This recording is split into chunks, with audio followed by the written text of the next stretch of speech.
en la primavera de 1990, por una de las casualidades, descubro un reportaje dedicado a Vicente Miguel Carceller, el periodista que se hizo millonario explotando su ingenio.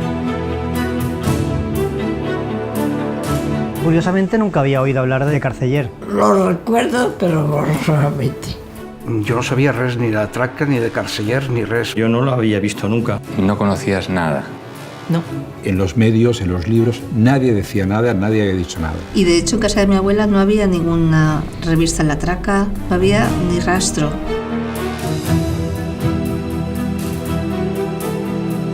Y de nuevo el azar. Estaba investigando las incautaciones llevadas a cabo por el ejército franquista y es ahí donde aparece una caja con la incautación de la imprenta de Carceller.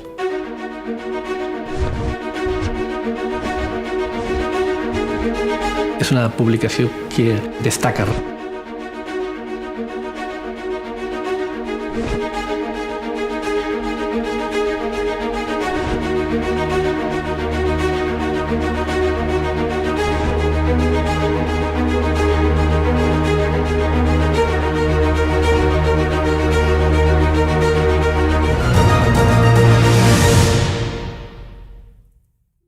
¿Y cuándo sabes que es ejecutado? El que controla el presente, controla el pasado y controlará el futuro. Nos vamos a cargar todo este pasado. Carceller no ha existido. Pero es como tratar de apagar el sol. Existe.